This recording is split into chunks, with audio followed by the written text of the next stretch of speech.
We have Graham Townsend here to speak on behalf of 350 Ōtautahi Christchurch regarding the Terrace Airport proposal. Welcome, Graham.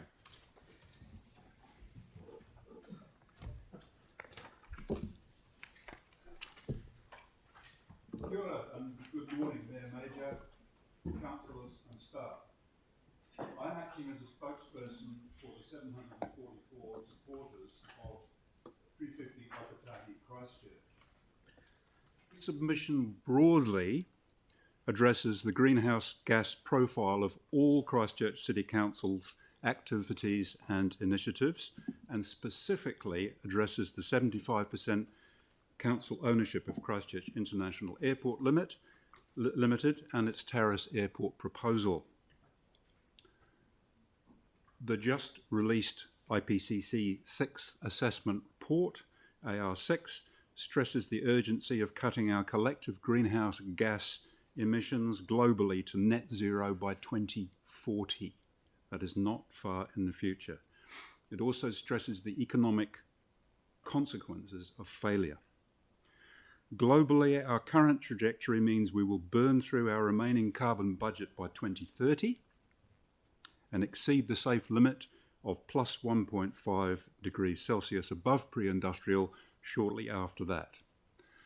A recent analysis by the Institute for European Environmental Policy and the Stockholm Environment Institute showed that without drastic change, by 2030, the richest 10% of humans, which includes most Kiwis, will per capita still be emitting 9 times the permissible annual greenhouse gas footprint required to keep us under 1.5 degrees. Multiple analyses, and I have listed 10 of them here, show that a failure to cut our collective greenhouse gas footprint will not only be economically disastrous, it will trigger mass migration from tropical and low-lying nations, and that in turn will create ideal conditions for ethnic conflict. There is still time to avoid these extreme scenarios, but not if we continue with a tired, old, linear thinking that assumes that the future is some kind of continuation of the past. It is not. Genuine forward planning requires support for industry sectors that promise rapid decarbonisation of our economy. I put it to you that speculating on, for example, hydrogen-fuelled aircraft is not one of those industries. Currently, 99% of the world's hydrogen is manufactured from fossil fuels. Given the increasing demand we will see for electric generation to supply, among other things, our uptake of electric vehicles and general growth, I think Transpower had a recent analysis out saying that they expected our electricity consumption to go up by 68% by 2050. So therefore, there will not be enough electricity available to manufacture green hydrogen as a fuel, in addition to its other uses as a chemical feedstock and to supply our increasing demand for electricity. A recent submission to you by Professor James Hyam and the Informed Leaders Group, that was 15th of February, highlighted that the suite of technologies required to ensure climate-friendly aviation, those technologies are at best decades into the future, and more likely, and at worst, uneconomic and highly speculative. In other words, financially risky. Time does not permit me to restate their detailed arguments regarding options to decarbonise aviation, but I will say that those arguments have been reinforced by a just released analysis from the UK Royal Society, which once again shows how speculative are the arguments for biofuels or hydrogen-fuelled aviation.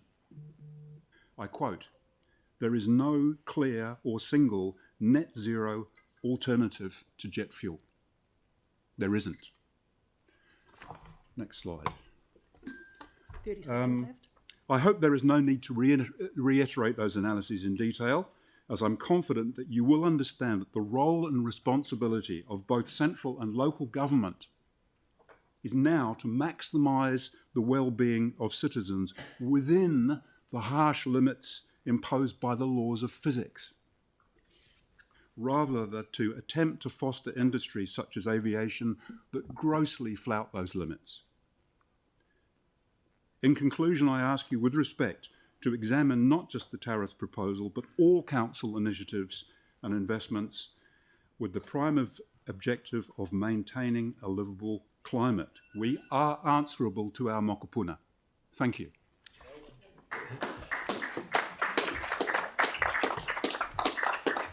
Thank you very much, Graham. And that's a subject, as you know, is dear to my heart. So I listened intently to what you had to say. Thank you. So thank you for coming along. Now we have deputations by appointment. Now what I'll do, these are 10 minutes, and I'll ding the bell at 1 minute to go, because sometimes there's something clouding the thing on the screen and they can't see. So we have the New Tenby Action Group. We'll hear from Heidi, the coordinator of New Tenby Action Group, commonly called NAG, which I think is very, very good. Well done. And I'm not sure, is Ross and Elizabeth here as well? Yep, you are. Good. They will speak regarding item 17 about the flooding in Tenby Place and Newport Street. Please come up and talk to us.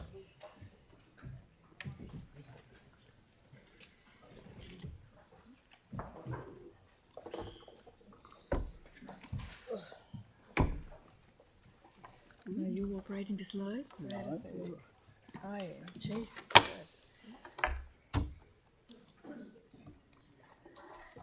My name is Heidi Oudemans. I live in 7 Tenby Place.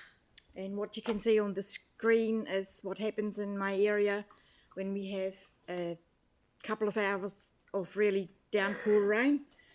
It gets worse if it lasts for a day, even worse if it lasts for 2 days, and this was a 3-day rain event.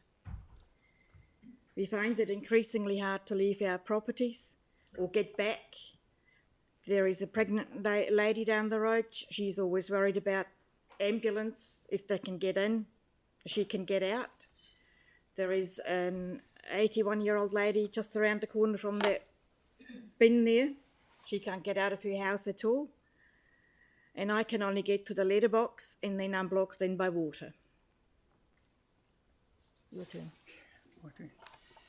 My name's Ross, and we live at the shallow end of the pond. But it still takes better than the red bands to get across the creek, across the street. It's quite confronting having that water there. You're on the shallow side, but you've got to get through it to get out. My wife works 4:30 in the morning, she leaves, and going out in the dark like that, you worry about if anything's been washed in there.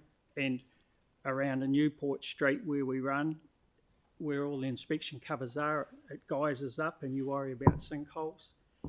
And then if you're out and you've got to come back in,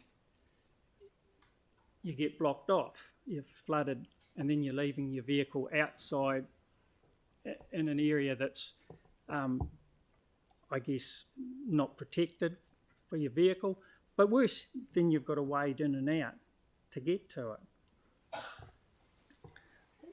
What I want the council to recognise is that's a physical problem. The water's there, it's in gardens, it blocks things up. But it's the social aspect of it. Shit, that was the wrong one. And some households, you know, it's like the employment's affected. You can't get out. People, small cars, and just not the confidence. Just on there. But not having the confidence to drive through that water. We have a 3-tier system for the water. I'm trying. Yeah. Okay. If the water's on the berm where we live, you can drive through safely. If it's lapping the footpath, we wait till it's light to assess it. If it's up to the garden, the car stays home. I don't think you'll find a car manual that'll ever say deep water's great for your vehicle. But Next picture, please. for people getting out, it's loss of work, it can be an inconvenience for shopping, missing appointments, but sometimes the bigger problem is people getting in. Dunno. We've had to do pharmacy runs for can't do it, yeah. elderly people in the street because they have medication delivered regularly, but they won't come in. Their home help won't come in. And as Heidi said with the ambulance, but we've had regular ambulance visits over the last few years for the elderly, but also for the opposite end of the spectrum, like the younger couple with pregnancy and that. And it's a genuine concern that they have an anxiety that when they need it, oh, will it come in? It's not up to those groups to change what they're doing, to change their protocols or anything. It's health and safety of the day now. Next picture, please. But it's up to the street to change. We need to fix the street so that they can come in and out when necessary. We just want to get the pond back to a pavement. Thank you very much. Next picture, please. You can see how bad it is. Hi, I'm Elizabeth Forbes. I'm in number 4 Tenby Place. I'm on the corner with the green roof there. So when it rains really hard, it will go Next picture, up please. to my doorstep, and then I can't get the car out or anything out and it lasts for about 2 days when it's really raining hard. And I'm really scared that when what is next going to happen if a huge amount of rain comes? Where is it going to? It's not going anywhere. It's just going to rise and rise. And that's a real concern for everyone here. It's got nowhere to go. It has only one outlet, that's into the Avon River. And when it floods, it's got nowhere to go. And we're all wondering what's happening below the ground to our foundations, to the houses. Nobody can tell us that. But over years, there must be some sort of a damage down there. I'm not sure. And it's one of the bigger problems with that. It's great having that water there, but the rest of the community seem to think like it's a great free car wash. Yeah. They come in there, rip through there without any regard for the residents that are on the edge of that it pushes up into their properties and that they don't consider it. And I will say the council have been quicker on the job with putting cones out and that blocking the street off. But it does have an implication too. The other night I come home and when I arrived they were there with no gaps, with a big line of traffic and nowhere to go. So it just brings more problems. And but people just don't respect the water and the people that have to live around it. Thank you. Okay, we'll do some questions. That's great. Tyler's got his hand up. You go if you like, mate.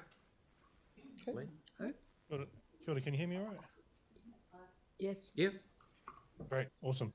Just 2 questions. One's for NAG, which I love the name of, and the other one's for Three Waters. But does it go all the way up to Newport Street?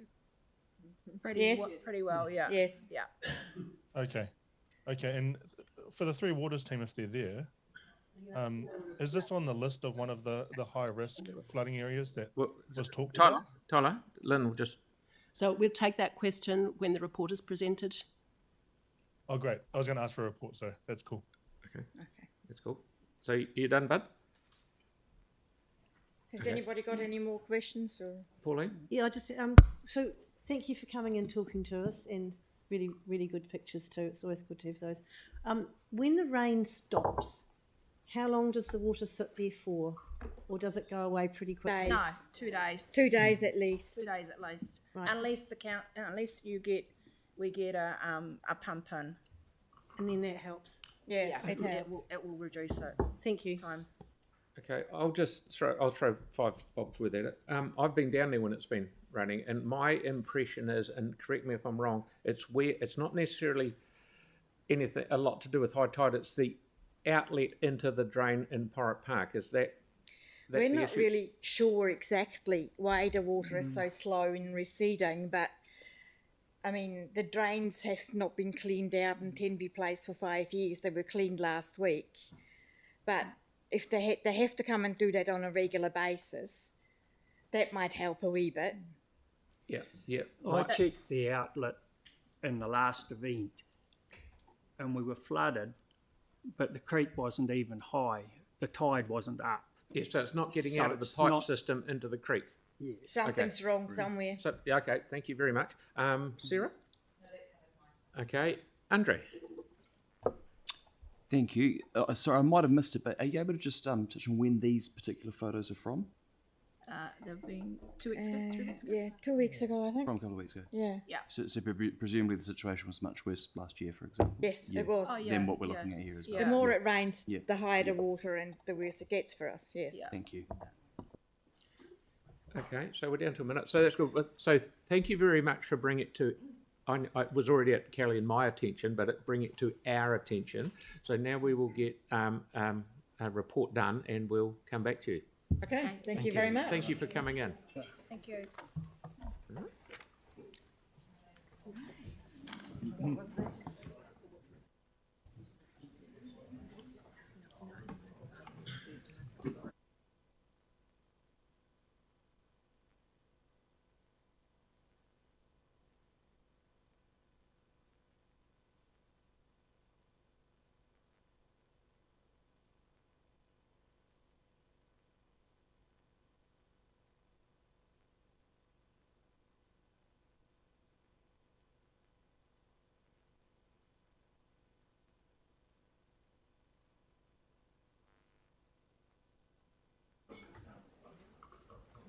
Okay, so we'll move on to the next item. We've got Annabelle here who will speak to us regarding item 17, the flooding on Cambridge Terrace. Welcome, Annabelle.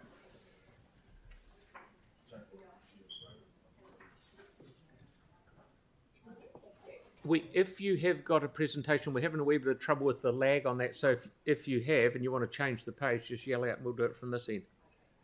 Can I stand? Is that all right? Can everyone hear me? Feel free. Right. Yeah, well, it was interesting hearing Professor Julian Allwood speak this morning about the concerns of global warming and then the residents prior me, because I think it's all linked in. And I live in the inner city in Julian Courts, which is at 281 Cambridge Terrace. It's in between Manchester Street and Madras Street. Very pretty part of town where the river loops round with the poplar trees along it, the Poplar Crescent as it's called, and Margaret Mahy Playgrounds on the other side. So we're very fortunate to live there, and Julian Courts was built, I believe, one of the first dwellings post-earthquake. And since then, as you know, or probably know, are aware that there's a big build on the corner of Manchester and Cambridge Terrace being built by Fletcher. There's about 38 apartments going up there. So we have presently two other neighbours on our west side. Now we're on, I call it the little lean-to. On the west side, we're a townhouse attached to the main building. Our entrance is on Cambridge Terrace. And there is also a drive up for the residents in the apartment block on Kilmore Street. I'm sorry to go over the details, but you need to kind of get that clear first in your mind. So this, when I moved in there with my partner 9 years ago, there wasn't a flooding problem. So things have changed. And there was a problem at the end of the street where that car is. And because there is a sump there, or a sump, and that was uphill because of the shift after the earthquake. So the water collected in front of our place. It moved down, and initially it was just a puddle, and then it grew into a large puddle, and then it grew into a sort of mini pond. And this photo was taken Jake just reminded me, a couple of weeks ago. And it wasn't a big rainfall. We have had, if we get 3 days of rain, which we've had, what happens is that the river, obviously, if it's a king tide, high tide, the backflow comes up, and this water has nowhere to go, so the river overflows and it meets in the middle, which has happened. And the same problem as the residents that have previously spoken in the area, yes, that gives you an idea of what it's like. That cars come down, because that area is free parking, so they still come down and they drive fast and there are waves, and it's scary, and I'm not a person that's generally afraid, but it's really confronting to have water right up to your driveway. I can't get out of my drive. These are my gumboots. My partner Brent wants me to throw them out, and I keep hanging on to them because we don't have a garden, but we have a courtyard. Now, the water, thank goodness I've got them, the water comes up to the height of this gumboot, just to give you an idea of what that's like. So, and I'm not quite sure of the depth sometimes. I have a dog, she's quite capable of swimming, but I have to carry her out, and we wade through really gingerly through the water to get out. I get up at night, check the height of the water whenever it rains, and I move the car, just like the previous residents. I don't quite know where to move it to, but I believe I'm moving it to higher ground. So we have in the apartment block elderly people. Our oldest is 92, and my neighbours, Barry and Diane Ramsey, are retired. We have a lot of retired people, actually, and their cellar flooded on one occasion. It actually entered their property. So a sump was put in bottom of our drive after lots of, I have to say, persistency on my part, tenacity probably. And the problem there, as you previously alerted, Phil, was that there's nowhere, I don't know the underground map, but I think there's nowhere for that water to go. So what might be happening is that it's filling up. Of course, there's a lot of leaves. We clean that sump ourselves. And I think it's heading into the Avon River. There's no backflap, so we probably get backflow in that water. Now, this is going to become an increasingly more serious problem. We've seen that what's happened up north. So there is a threat of heavy rainfall, high tide, strong winds, and we flood. We've bought that place in good faith. It was consented by council. When my neighbours built a couple of years later, they moved in 8 years ago. They were told that the level had, I don't know what you call that technicality, the floodplain level had increased, and they had to change the build of their property. So it's obviously known that this is happening. Now, the solution, I don't know, but we need to look at how to resolve this in a long term.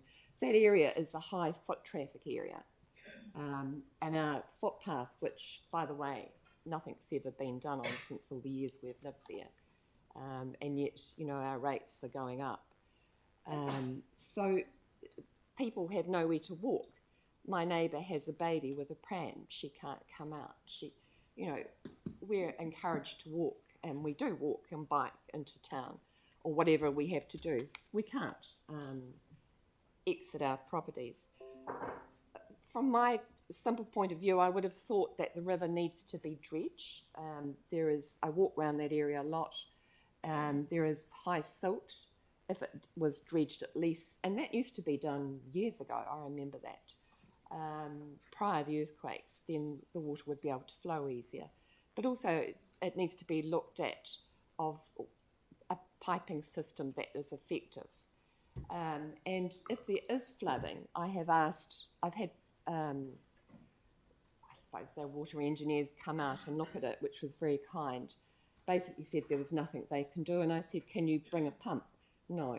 So, and I asked if the road could be closed. No. So we're kind of left to our own devices. I would really like acknowledgement that this is happening. It's a serious problem. It's going to become an increasingly more serious problem, and that there is some sort of work done, and we're included in the citywide surface water update plan, that we can sleep easy, that we can move around freely and not have to be concerned about this. So that's basically my presentation, but because Easter's coming up, and because I want you to remember me, and remember what I've said, I've got some Easter eggs for you. None like a bit of bribery. No? Sweetening up. I know that you have a lot of things on your agenda and on your plate, but this is a real concern, and with the extra residents coming into our street, which we welcome, we need some way to address this. Thank you for coming in. Just a question from me. We've got a little bit of time. Yeah, sure. That photo that you've got there, Yes. how often is that? That's a lot of rain would cause that. It was about, I believe, 2 days of steady rain. And the river rose, and it was a full moon, king tide. And of course, we were waiting for king tide, look for the high tide to come. So, yes, but the river has since, it has flown over several times. But not quite met because of the rise. Yeah, the Cameron But what Road. happens, because we're on the low side, Yep. and we're on the lowest part of that area in the cul-de-sac, all the water collects at the bottom of our place. Yeah, but so on the other picture, with just the picture of your car, Yep. one of the other two, if you wouldn't mind. Yep, one of those two. The river's nowhere near up there, so that there is a piping issue from that puddle to that river. There's something not right happening. Well, there is, so that's my neighbour's place. You can just see a letterbox there on the left. And we're just a little bit beyond that, where it comes up to quite a high point. Yep. That's only a very short rainfall. Yep. So it's got worse. So there is a sump there at the bottom, yes. So there's nowhere for the water Yeah, to there's go. okay. No, And I that's cool. don't think it's blocked with leaves. You can see there's no leaves there in autumn. It's full of the leaves from the No, poplar tree. something is amiss here. I'll see what we can do to get onto that now. Yeah, okay. We've got one. You might get a bit wet in the end, but there is. So even if there is a pipe there flowing out, where is that water going? Yes, correct. We've got one more. Can it go? Yeah, one more quick question from Tyler, please, and then we'll move on. You there, bud? Yeah, kia ora. It's quite funny because my mum and dad are your neighbours. Oh, really? And I remember on 3 occasions actually, I had to come down and Dad told me to bring some sandbags for that area, which was weird. But when I got there, I just saw that there was the river that was encroaching on top of the surface flooding that was there. I then went to look at the drains, and they weren't actually full of leaves, which was the weird part. So I just wanted to provide another perspective of being able to see that there was some major issues around that river area. But I really thank you for coming in, and thanks so much for that. Very good. Thank you. Thank you very much. You're welcome. Okay. Now we have. Yeah, sorry. You right? Yep. Got it. Yep. Te Runanga ko Korarata. Next we'll hear from Mana Nui, Chair of the Te Runanga ko Korarata, who will speak on item 19 and the significance of providing water for O'Kane's Bay residents. Thank you very much for coming in. Tēnā koe o tira, tēnā tātou e tihei mauri ora. Ka rere taku mani mai tana kohaka ki kaitara. Huri atu e taku mani ki te kūhaka wareware a tāuti ki te marukura. Ka rere tonu e taku manu ki te pai mauka o Waipuna ka roha. Ka tiu e taku manu ki te tūkaka ki hikura ki poatu. Rere tonu nei, te awa o kaituna e rere ana ki te Waihora. Hoki tō mahara ki te tū hono ka kai Waikai a Puari ki Kokorarata o tira, Puari ki konei. Ko tū te huarewa tō mātou nei whare tipana e tū mai ia I roka I te marae a Puari. Kei raro nei o kākā nui, hine te wai, Arā ko Te Ahu Pātiki. Ko kaurarata te awarere ana ki te ara whānui o Makawhiu. Ko Makawhiu a te waka, ko Kāti Hui kai taha pū e piri tonu nei ki te manawa te whenua Tihei Maurio. Kia tātou e piritahi mai nei, kai raro i tēnei kaupapa whakahirahira o tātou. E tika ana te kōrero, ko kōrero hia. E rātou, e tātou katoa e pāna ki te hurihaka o te ao. Kia kahara e koutou mā, kia kahara. Tēnā tātou. I stand in front of you today. I've just recited our territorial authority as a treaty partner in Aotearoa today. Our home is nestled on the northern bays of the Banks Peninsula, Canterbury, here. We have connections through the kaituna that ties us to our kite ika o Rākai Hautu, our fish basket of Rākai Hautu, Te Waihora. Most people know it as Ellesmere. And I also recognise that we have a connection through Tautahi from Kokourarata to this very soil of land here. We are the descendants of Tautahi, we are the descendants of Tute Huerewa, Hui Kai, Tēnā koutou katoa. E te tuatahi ka tukuna te mihi ki a koe e te Councillor Parihad. Nā ia te hau o mihi o Kāti Hui Kai roki a koe. Just hearing about your father's accident the other week, e hoa. Our thoughts are with your father and your mum in this time. Tēnā tātou. I'm going to be really succinct in an attempt to essentially articulate the concerns I have, the concerns we have for the possibility of the removal of budget allocation within the long-term plan to a significantly important thing. It's not a Māori issue, this is not a Pākehā issue, this is a human rights issue, drinking water. Okay. So te pātaka Rākai Hautu, the Banks Peninsula, let's put our thinking caps on. Before the time needing to earn a wage, it was quite different. First generation virgin native podocarp timbers, insects, birds, waterways, wetlands, you name it, some of the most sensitive organisms living on this planet existed in our home. Guys, there's a reason why our ancestors parked up on the peninsula as opposed to the plains. And I think what we're hearing today is actually quite timely. Why would you put a city on a wetland? In a swamp, exactly, e hoa. This is the environment telling us something drastically, and all I'm doing here today is turning up as your treaty partner, as a descendant of Tikau and Iwiko, two ancestors of ours who made an enduring commitment to the survival and the sustainability of everyone here in this big city, as well as everyone back in our community on the Banks Peninsula. I'm here today to implore you all to maintain the commitment that you've already expressed to those communities out in the Banks Peninsula. And why? E hika mā, it's pretty obvious, in the next 60 to 90 years, we are going to see astronomical change within our environment, quite like I don't think any of our ancestors could have understood. However, what we're here to do is bring the knowledge of the past into the present today to help you make decisions to move into a future that sustains our mokopuna, mō tātou ā mō ka uri a muri ake nei. And I'm talking about our tangata tiriti community that sits and lives within Kawatia and has done for generations and generations and will do for generations and generations and generations to come. My expectation of you as my treaty partner is to not step backward on a commitment that you've already made to O'Kane's Bay.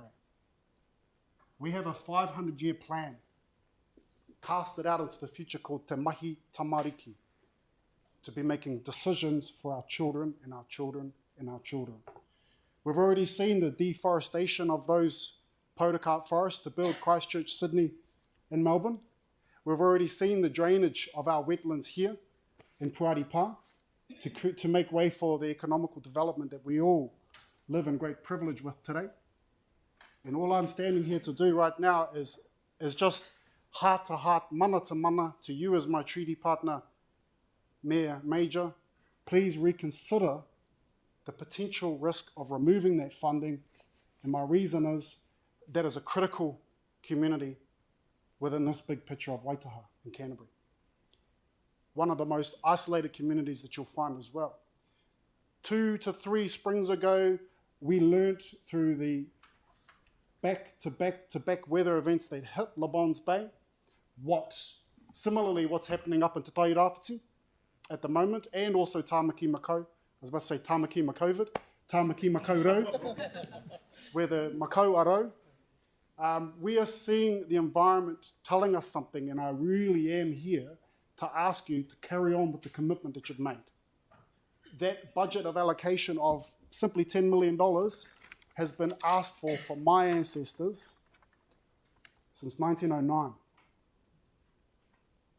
Since the deforestation of our ancestor, Papatuanuku, we have seen an intensive change in the environment that has led to poor water quality and water quantity issues. As we know, when we cut trees down, it increases the risk of desertification, which has a direct whakapapa, a direct connection to groundwater, for example, drinking water. This isn't a Māori thing, this isn't a Pākehā thing, this is a tangata tiriti thing. And I really am concerned that we're going to take a step back. I'm just going to put this one here as well, and I haven't provided it for you because it's actually been in front of this council before. And if you do want to see more information relating to the letters that my ancestors wrote, hit your governance team up. It's sitting in your archives. Almost to the day, interestingly enough, 1923, our ancestors, following the 1909 letter to the native minister of whatever, concerns for drinking water within our takiwa, a basic human right issue. In e hikama, you are all democratically voted in and responsible for making decisions on behalf of all of us. And as your treaty partner that gave birth to democracy in this country, I'm simply here to remind you we've got some work to do, guys, and let's do it together. That's enough from me, but I just want to hold this space, and I actually want to have a bit of interaction with everybody here today, if at all possible. I see, not sharing this hui, but I see a hand going up there. Tēnā tātou. Thank you, Vananui. That was a very great, clear presentation. Thank you. Sam, did you have something to say? Hey, thank you very much for coming in. It's always useful to get good feedback. The only thing and maybe I've missed something, because you sort of mentioned you're concerned that the money be taken off budget. Just in terms of the recommendation, it's to carry on as sort of planned. So have I missed something? Or Potentially, yeah. There's enough concern that's made its way out to the community that perhaps maybe we will step back from a decision made.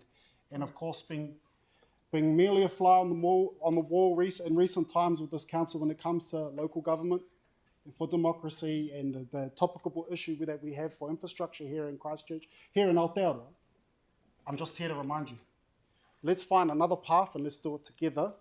And let's maintain such a small slice of the pie, $10 million, and commit that to O'Kane's Bay, because if you're looking at a population of around about 40 people and that's your sole decision, what it represents.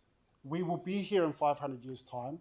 The descendants of all those non-Māori people will be, my commitment to them is that they will be here in 5 years' time. Yeah, I guess where I'm Let's getting... address the resources where required. Yeah, no, where I'm getting to is, sorry, and it's unfortunate there's concern in the community because really this is a legislative requirement to carry on with the work. Cool. Anyway, so I'm just saying that there shouldn't be the concern that perhaps there is. Okay. But there has been. That's why we're here. Okay. All right. Oh, thank you. Oh, now you. Well, you're good. You're gonna have what, waiata? Yeah, we will have a waiata tautoko. I'm just waiting. Is this all the Is that all the questions? You've done a very good job. Awesome. And just a big mihi to you, e whai, as well. I have strong ties with Mata Waka and Ngāhau e Whā. And he tani whahikuro a koe. You walk into the future with a big long tale of where you've been. And a lot of good things have been said about you, e whā. Tēnā tātou. Thank you.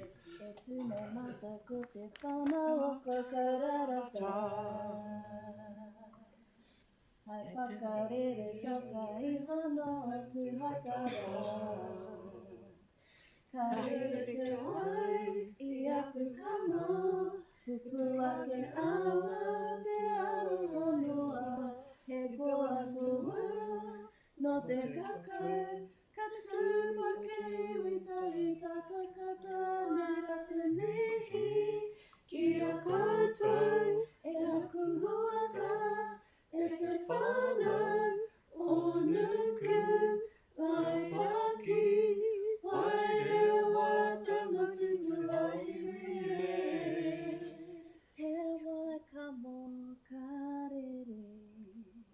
E tikana te kōrero mena ka haha te wai Māori ki te awa, ka haha te reo ki te kaika, ka haha katakata ki te whenua. It's critical that if the fresh water is of an abundant state within the waterways, the language within households will be abundant, and our existence as people to these lands will continue to be abundant. Tēnā tātou. Kia ora. Thank you. You guys go, my left top. Righty, come on.